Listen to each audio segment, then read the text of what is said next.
If you're watching this in December, during the holidays, during the season of nostalgia, family gatherings, romantic pressure, and year-end emotional reflections and possibly reckoning, you are not imagining it.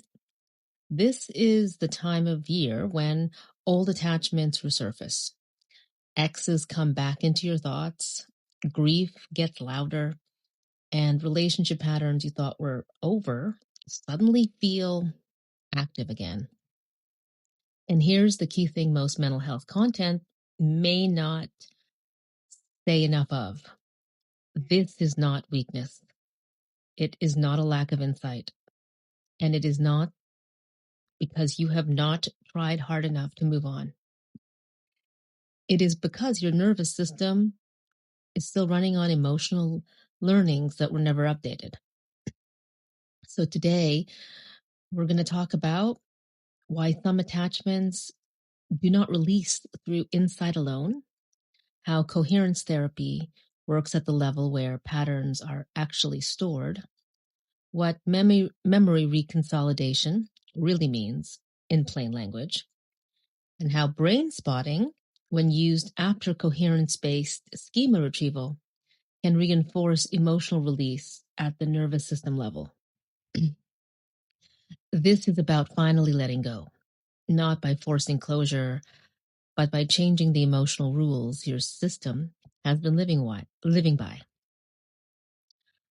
One of the biggest myths in modern mental health culture or pop psychology, especially on social media, is this idea that if I understand my pattern, I should be able to stop it. But here's the truth. Most relationship patterns are not stored in conscious belief. They are stored as implicit emotional learning, often formed during moments of attachment, threat, longing, or loss. Your system learned something like love requires waiting. Being chosen means tolerating distance. If I stay emotionally available long enough, they will come back. Direct reciprocity is not safe. Wanting more leads to abandonment. These are not thoughts. These are experienced as emotional truths encoded below language.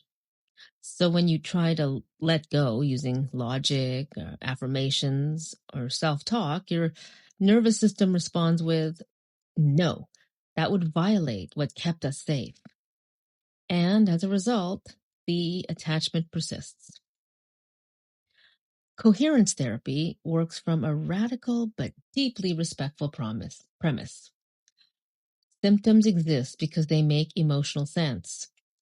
These can include obsessive attachment, inability to detach from unavailable partners, repeating relational dynamics, grief that does not resolve, longing that feels timeless.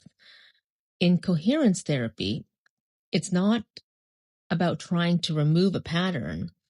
Instead, it is asking, what emotional learning makes this pattern necessary? Then, through carefully guided experiential inquiry, not analysis, the client retrieves the original emotional schema that says, this pattern protects something vital. When that schema is brought fully into awareness, not intellectually, but emotionally, something crucial happens. The brain recognizes it as a memory, not a current reality. And that is where memory reconsolidation becomes possible. Here is the simplest way to understand memory reconsolidation. When an emotional learning is 1, reactivated, 2, experienced vividly, 3, contradicted by new, equally real experience, the brain updates the original learning, not suppresses it, not overrides it, rewrites it.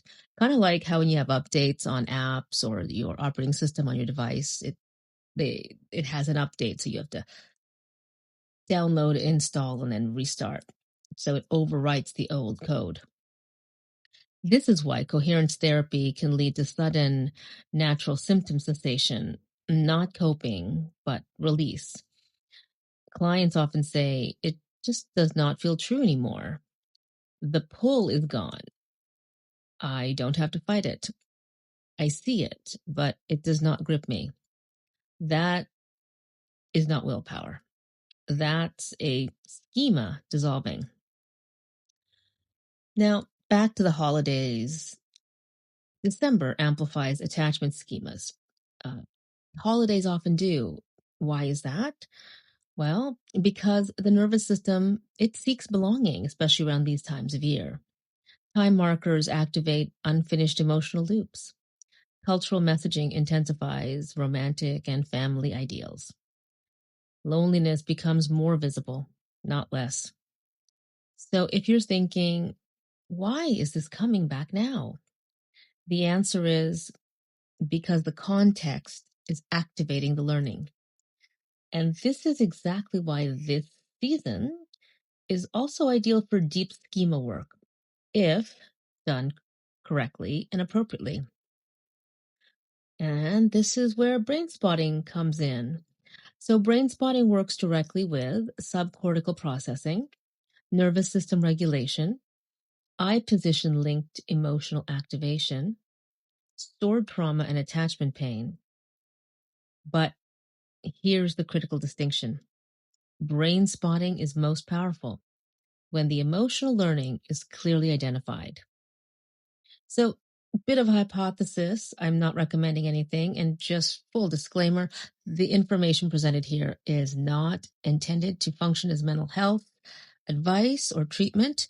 And it is simply a discourse and a kind of a psychoeducational outlining of different techniques and modalities that are available for anyone who is potentially considering going into therapy. But with all things, please consult a licensed mental health provider in your state of residence. So this could be where, back to talking about Brainspotting, combining it with coherence therapy can become very elegant. I have seen Brainspotting combined to address a concern that has already been addressed through EMDR, or I've seen Brainspotting combined with like narrative therapy work. I've seen Brainspotting combined with IFS, internal family system. So in the hands of a competent person who knows what they're doing and is working within their scope and competence and has the requisite training, and the person applies it all ethically, that can be a pretty potent possibility of healing. So the sequence matters. Now, one, remember, coherence therapy retrieves the core schema, which is the emotional rule, the attachment logic, the belief that made the pattern necessary. Two, that schema is held consciously and emotionally. It's not analyzed. Three, brain spotting is then used to allow the nervous system to process the discrepancy, settle the body's response, integrate the updated emotional truth, reduce residual physiological activation. What may be the result? Faster stabilization, deeper release, less rebound attachment, more embodied certainty. This is not about forcing detachment. It's about the body realizing it no longer needs the pattern. So, old attachments persist when the nervous system believes that letting go equals danger, reciprocity equals loss of control, desire equals vulnerability without protection. When those schemas dissolve, attraction reorganizes. Boundaries feel natural. Reciprocity becomes non-negotiable. The pull toward unavailable partners fades, not because you decide better, but because your emotional compass recalibrates. People often say, I don't even recognize what I used to want. That's not repression. That's integration. So if you've noticed lifestyle media talking about recently the following topics, nervous system healing, somatic therapy, trauma-informed dating. I don't think I've heard that one, but I'm going to keep it in. Attachment repair, emotional pattern work, And why I keep choosing the same relationship. That's a very popular headline.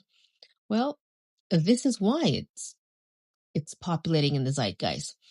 Because people are exhausted by advice that does not work, empowerment language that feels hollow, or what I call toxic positivity, and self-blame disguised as growth. What's trending these days appears to be not about fixing yourself.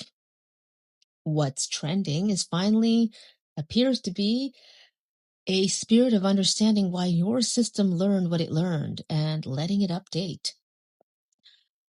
So if you're in a season where you're tired of looping the same old pattern and thoughts, you're tired of longing that never reaches fulfillment, you're tired of loving without reciprocity, a ghost from many, many years ago, or a ghost in your life right now, or even your totally emotionally unavailable partner that makes you feel lonely while you're in a relationship.